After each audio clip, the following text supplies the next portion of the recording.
This is a simulation of mundanity. A surreal disquiet plagues the images of these people who are neither happy nor sad, trapped in their questionable reality. Is it a mockery of humanity, or all fun and games to play The Sims forever?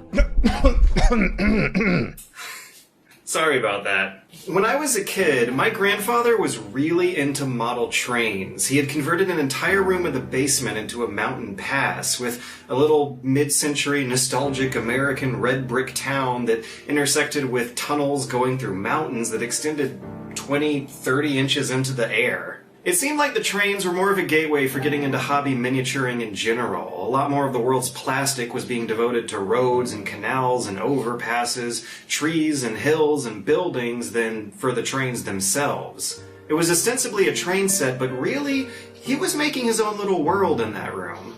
Real shame that the next generation got addicted to TV. According to Will Wright's notes when developing The Sims, what my grandfather was doing was similar to what Will Wright was doing when developing SimCity, a radically open-ended game for the 80s that allowed players to focus on the particulars or the alternate ways to game its systems. He desired for more computer toys, seeing them as an evolution of what he called play technology. The next step up from the train set was to make a computer toy out of a dollhouse, reversing the traditional genders that this kind of product would appeal to in order to appeal to all genders. The Sims was originally planned to be called Dollhouse, based on which model toy he would be gamifying this time. But The Sims turned into more than a digital house. After players build their house, they drop virtual people into it, and the dynamics of that live mode quantify the abstract stressors of real life into simple math for the sake of gameplay. The Sims gamifies life itself. When it was released in 2000s, The Sims was an unexpected hit. It broke the violent, shooter-dominated trends of the market and crossed a very real gender gap that typically saw computer games as being marketed towards boys. But as the years rolled on, The Sims came to appeal to everybody across the world. Boys and girls, kids and adults. It was released in 14 different languages, selling so many products across so many sequels, spin-offs, expansions, and add-ons that it's now among the most popular gaming franchises of all time, occasionally finding itself within reach of Nintendo's throne. It's a thoroughly milked cash cow nowadays, but back in 2000 The Sims was weird, it was artsy, it was avant-garde, and in retrospect the success that it would later come to have makes a lot of sense. Players can self-insert themselves in countless ways, and play with a universally recognizable setting in countless ways.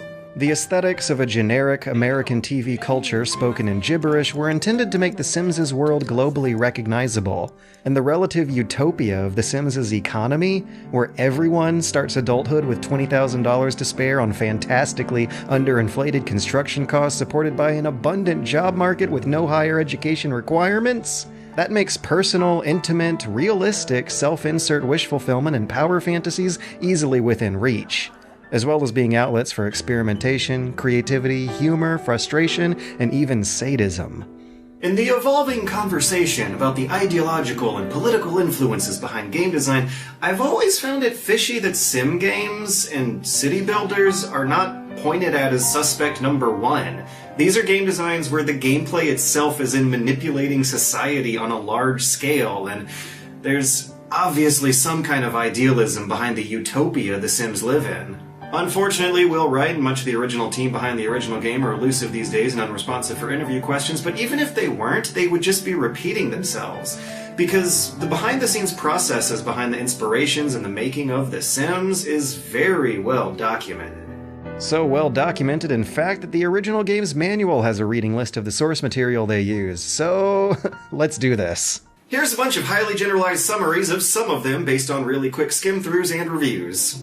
Home, a short history of an idea, is a history of home architecture that stretches from the Middle Ages to the 1980s when the book was written. It's broken up into chapters titled after abstract concepts like intimacy and privacy, light and air, or simply ease. The author gradually follows the development of someone's home becoming their source of comfort, noting how and why people did not use that word to describe their homes up until the 18th century. Before then, European-influenced homes, for the most of us out there, would have been cramped and crowded. People did not value privacy and comfort in their homes in the way that The Sims does today. Christopher Alexander is specially thanked in the credits for the deluxe version of The Sims, and he's also frequently cited in interviews as well. This book is about design. In his case, it's architectural design, but these concepts can be applied to plenty of other fields too. Notes on the Synthesis of Form has got a lot of high-minded conceptual thinking on how to decipher the logic behind what counts as design and what doesn't. He theorizes that the deliberate ordering and arrangement of otherwise natural materials forms a fundamental unit of design, the pattern. Alexander compares the patterns and sounds and symbols that make up languages with the unconscious assumptions architects bring to their building projects. Events, thoughts, and problems that repeat themselves can also count as patterns too, and he gradually works his way up to describing the theories behind attractive pattern making that can go into everything from attractive city layouts to floor plans to doorknobs. And there is a lot of personal idealism to it. Alexander's an accomplished architect, and he doesn't just write down how to do architecture correctly, but also what he thinks is wrong with contemporary designs. In this way, The Sims can be seen as both an implementation and a test of Alexander's architectural principles. In an interview with Jeff Keighley shortly before the launch of The Sims, he summed it up by saying, "Alexander's rules were those common sense ones most architects don't think twice about. Don't make a balcony more than 6 feet deep or it won't get used much. And if a roof appears to be supported only by spindly posts, it'll make people nervous." Time for Life is a 1997 study that detailed a bunch of people who kept time diaries throughout the day, detailing what they did and with whom. Among the discoveries made was that in the 90s, Americans did have about an hour more free time than in the 60s, but that there was greater pressure to define themselves by how much time they spent at work. They also discovered that the gender gap for domestic chores being done by women was closing in on the 90s, and that men and women were sharing more time for both housework and child rearing. The activities reported included items like meal prep, cleaning up, repairs, reading, and shopping, likely influencing the general animation lengths for The Sims' activities and how that would scale against the total amount of time the player has on the in-game clock, as well as the gender-neutral approach to The Sims' lifestyles and the decision to make shopping happen while the player pauses time. If you added daily shopping trips to the equation, then players would probably not have enough time to do the more fun stuff. In that Keighley interview, Will Wright also said, "I don't think people realize how much tactical and strategic forethought goes into their daily lives. There's a whole subconscious time efficiency layer in our lives. In essence, real-time strategy is our lives." Hidden Order, the economics of everyday life, bills itself as, and I quote, an essential guide for modern living. It's for, and I quote, just about anyone who wants a clear-cut approach to why we make the choices we do and a sensible strategy for how to make the right ones. It's kind of a proto-freakonomics, presenting this school of thought that economics is not just about determining the value of money and goods, but it's also about measuring the value of choices. So, the author goes over the basics of economics and game theory and how they can apply to a bunch of everyday decisions, from love and happiness to crime, but there's actually a good chunk of criticism directed at this book, alleging that a lot of accepted behaviors we do are not the rational result of economic math, which actually makes it easier to imagine Will Wright flipping through this thing to come up with ways to deconstruct everyday decisions into gameplay math. But when scrolling through the multitude of interviews and insider essays and biographical pieces and other behind-the-scenes materials published for The Sims, it becomes apparent that there's a more anecdotal, qualitative, play-tested experience that informed its design philosophy. And after all, we all have to see life through our own particular frame of reference, informed by our own experiences. And few experiences are as life-changing as a house fire. Over 2 years after SimCity released, Will Wright's home burned down in the deadly 1991 Oakland firestorm.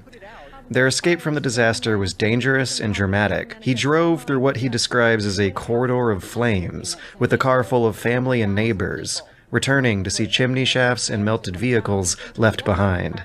Though recently releasing a massively successful computer game probably helped, Will Wright noticed that he wasn't as bothered by the loss of his material possessions as he expected. What was infinitely more valuable were the human lives inside, and the intimate connection he shared with them. The fact that we got out of there and none of our family was hurt seemed so much more important. Facing that realization, and then juggling how much he valued the new purchases he made when rebuilding their lives, was the genesis of The Sims. I started assessing my material needs: a toothbrush, underwear, a car, a house. I was surprised how I didn't miss stuff. I started to wonder about all the things we have and how we purchased them for a reason. Why do we need X or Y or Z? Why do we think something will make me happier? It almost came down to Maslow's pyramid of needs, he says. And on Maslow's pyramid of needs, you can almost spot the same checklist of the most basic gameplay challenges that meters a Sim's well-being: food, water, sleep, shelter, social belonging.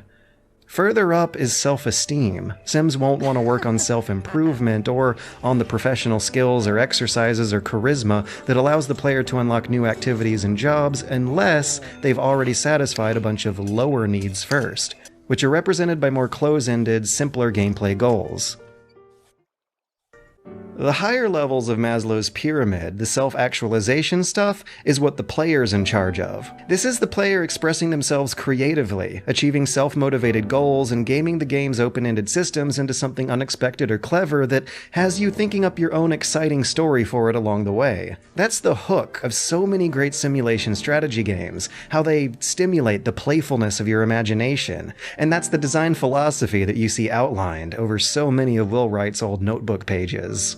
Entertainment value is subjective, and it can be argued that what you're really buying into when you purchase a video game is not necessarily tied to the quality of the software itself or the realism of its simulation. It's the enjoyment that goes through your head when you engage with those things. This argument is outlined by Dan Hopkins, a programmer on The Sims who argue that the game aspect of a town builder or Sims game is separate from the simulation aspect. A fire is only a disaster in the sense that it's assuming the player isn't playing the role of a pyromaniac. Or, for a more optimistic reason, players can deliberately spark fires to set up a disaster recovery scenario. They intend to win by recovering and rebuilding from the damage. For The Sims 4, a community has propped up of player-made challenges, aiming to make things interesting with self-imposed goals. And I picked the Rags to Riches challenge, in which you make things a little less utopian by cheating the game to clean out your Sims' bank account to work your way up from homelessness. Connecting the simulation aspect of this game directly into the player's own life is, in my case, an inescapably compelling hook, and that's hooked about 200 million of us. The Sims is intimate, it is personal, it can be a journey of self-discovery, and in my head it gets creepy and turns into a Rorschach blob. Rorschach. Rorschach. Rorschach. Rorschach. Rorschach. Rorschach. Rorschach. The design of this genre has a lot to do with playing into the player's own specific frame of reference, thanks to just how recognizable its suburban domestic setting and its virtualized lives are. These games are designed to support multiple interpretations, metagames, toys, and tools, all coming from the one activity of playing The Sims. Not unlike building a model train set that becomes a model town that became, in the head of my grandfather, a kind of model society full of imaginary little model lives.